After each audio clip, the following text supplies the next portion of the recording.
하나님 아버지, 오늘도 우리는 주 예수님을 통하여 하나님을 찾기를 소망합니다. 우리에게 자비를 베풀어 주시어서 하나님 안에서 만족을 누릴 수 있는 복된 하나님 사람 되게 도와주시옵소서. 예수님의 이름으로 기도드립니다. 아멘. 하나님 말씀 출애굽기 17장 8절, 출애굽기 17장 8절입니다. 그때에 아말렉이 와서 이스라엘과 르비딤에서 싸우니라.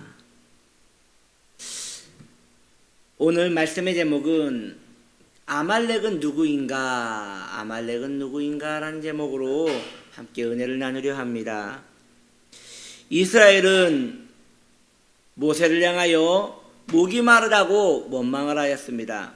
그러나 자비로우신 하나님께서는 그들의 원망을 책망하지 않으시고 그들에게 또다시 자비를 베풀어 주십니다. 하나님께서 우리의 악함을 보실 때마다, 우리의 완고함을 보실 때마다 우리를 심판하셨다면 우리 중 그 누구도 남아있는 자가 없을 것입니다. 그러나 하나님께서 또 기다려주시고 또 자비를 베푸시사 이스라엘 백성들을 위로하시기를 모세에게 말씀하십니다. 반석을 쳐라. 그러면 물이 솟아 그 땅을 적실 것이다. 그 말씀대로 모세가 반석을 치니 물이 솟구쳐 올랐습니다. 그 물이 한없이 솟구쳐 오르니 그 반석에서 흘러나오는 그 물이 이 지경을 막 채우는 거예요.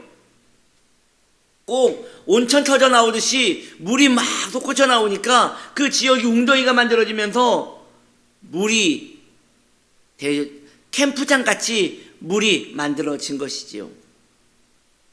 정말 기쁜 일이지요. 이스라엘 백성들이 얼마나 좋았을까요? 이제 물을 먹을 수 있구나. 이제 이 갈증에서 벗어날 수 있구나. 아, 너무 좋다라고 하면서 기뻐했을 것이에요. 그런데 기쁨도 잠깐이지요. 그 물을 빼앗기 위하여 아말렉이 쳐들어온 것이에요.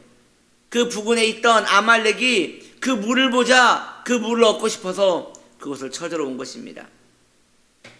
아말렉은 하이에나 같은 종족들이지요.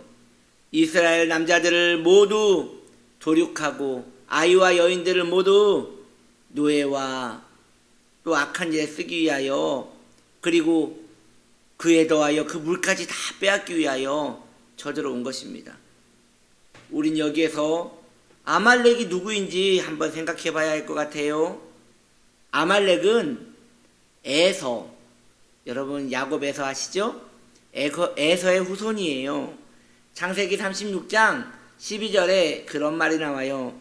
에서의 아들 엘리바스의 첩 딥나는 아말렉을 엘리바스에게 낳았으니 라고 말하고 있습니다. 이로 보건대 이 아말렉은 에서의 후손임을 알 수 있는 것이지요. 그러므로 이것은 구원론적으로 매우 중요한 내용이 있어요. 여러분, 구원론적으로 에서와 야곱으로 나누어집니다. 야곱은 택함받은 하나님의 사람을 상징하며 에서는 택함받지 못한 세속인을 의미하는 것입니다. 야곱은 언약을 붙든 하나님의 사람을 말한다면 에서는 언약 안에 머물지 않는 자연인을 말하는 것이지요. 이것을 영적으로 더 해석한다면 에서는 우리의 또 옛사람이 되는 것이에요. 야곱은 거듭난 사람을 말하는 것이지요. 여러분, 우리가 거듭났다 하여 우리가 천사같이 삽니까? 우리가 거듭났다 하여 늘 복스럽고 신령한 생각만 합니까? 그렇지 않지 않아요? 우리 안에 여전히 옛사람이 꿈틀꿈틀하고 있지 않습니까? 그래서 잠시만 기도하지 않고 잠시만 은혜에서 멀어지고 잠시만 마음에 해이해지면 옛사람이 꼭 내가 거듭나지 않은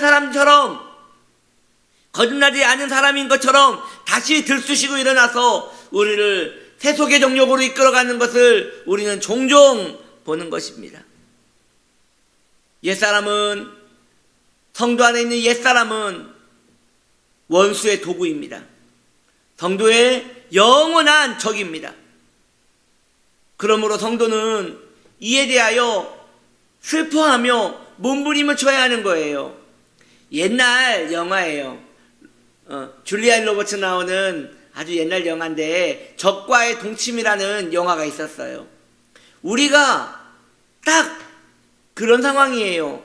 한 몸에 살고 있는데 적과의 동침 속에 살고 있는 거예요. 늘 우리의 적이 다른 곳에 있지 아니하고 우리 안에 있으므로 우리는 늘 경계하고 깨어있지 않으면 어느 순간 적의 노략을 입을 수밖에 없는 것입니다. 성도가 주님의 영광을 위하여 살려고 할 때마다 성도 안에는 넘치는 은혜가 흐를 것입니다. 우리는 은혜를 강으로 상징합니다. 우리는 은혜를 강수로 생각합니다. 왜냐? 꼭 은혜의 성질이 물같이 많은 이들을 해갈하며 내 영혼을 자유케 하기 때문에 그러는 것이지요. 주님의 은혜를 따라갈 때마다 우리 안에서는 반석이신 그리스도 안에서 성령의 강수가 흘러나오는 거예요. 펑펑 흘러나오는 거예요. 그러면요, 그걸 보고 옛사람이 훔치러 옵니다. 아말렉이 그 물을 훔치러 오는 것이에요.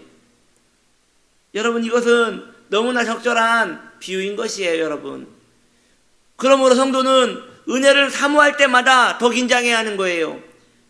은혜의 물이 펑펑 솟아나면 뭐합니까? 뺏겨버릴 텐데, 차라리 은혜의 물이 솟아나지 않았으면 적의 공격을 받지 않으므로 생명과 내 재산을 보호할 수 있을 것입니다.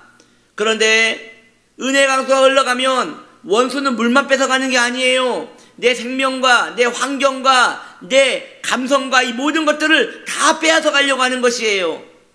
그렇지 않겠습니까? 강도가 왔으면 자기가 가지고 싶은 것만 가져가겠습니까? 그걸 대적하는 것들을 다 공격하고 훔치지 않겠습니까? 그러므로 사랑하는 성도님들이요, 성도는 은혜 앞에 겸손해야 합니다. 은혜가 꼭 내가 잘나서, 내가 뭔가 잘해서, 내가 의로워서, 내가 뭔가 열심히 있어서 그래서 받는 거라고 생각하면 큰일 납니다. 왜냐? 그러면 이건 내 재산되기 때문에 원수가 빨리 훔치러 올 것이에요. 아말렉이 금방 훔치러 올 거예요. 칼과 창을 가지고 올 거란 말이죠.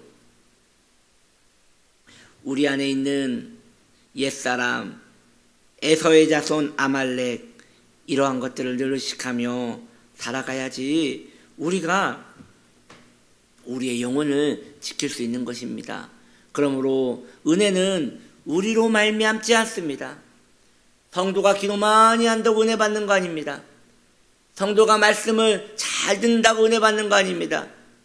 이것이 우리로 말미암는 거라면 우리는 얼마 가지 않아서 다 빼앗기고 또다시 흉측하게 옛날 사람으로 남아있을 것입니다. 정욕의 사람으로 남아있을 것입니다. 그럼 어찌해야 합니까? 은혜의 근원이 우리 주님임을 믿고 그 앞에 겸손히 엎드려야 합니다. 은혜 받는 것으로 끝난 게 아니라 그 은혜를 보호받을 수 있는 은혜까지 받아야 합니다. 충분히 그 은혜 안에 머물러서 하나님의 은총 안에 머물러야지 성도는 실족하지 않는 것이에요. 여러분, 짐을 많이 진 자가 실족을 더하는 것입니다. 몸이 가벼운 자는 넘어져도 금방 일어나요. 그러나 큰 보물을 안고 무겁게 걷는 자는 살짝만 넘어져도 뼈가 부러지는 것입니다. 은혜를 많이 입은 자일수록 더 겸손하고 더 낮아지고 하나님의 긍휼 안에서 펄펄 떨어야 합니다. 주님의 은혜가 아니면 우리는 아말렉에게서 보호를 받지 못합니다. 꼭 내 것인 양 그것을 누리려고 한 자는 은혜를 받지 못합니다. 받아도 금세 빼앗길 것입니다. 물을 얻었다 하여 좋아할 일이 아니라는 것이지요. 원수는 그 물과 함께 우리의 영적인 생명을 빼앗고자 호시탐탐 노리고 있으니 그것들을 의식하는 자는 복이 있는 것입니다. 거룩한 하나님의 사람으로 살아가도록 깨어 있어야 돼요. 성도는 잠을 자도 잠을 자는 게 아닌 것 같습니다. 깨어 있어야 돼요.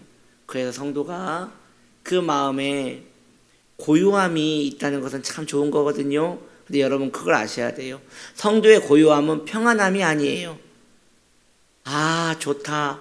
큰 푸른 초원에서 강아지 풀 입에 물고 휘파람 불면서 편안하게 쉬는 그런 고요함이 아니에요. 성도의 고요함은 불안 가운데 있는 고요함이에요. 그 불안은 거룩한 근심으로써 하나님 없으면 나는 아무것도 아닙니다라고 엎드려 그 긍휼을 구하는 것이 성도의 고요함인 것입니다. 우리 주 예수님 안에서 은혜를 늘 사모하되 그 은혜를 주시는 하나님 앞에 우리가 멀어질까 봐 두려워하는 복된 하나님 사람 되시기를 예수님의 이름으로 축복합니다. 기도하겠습니다.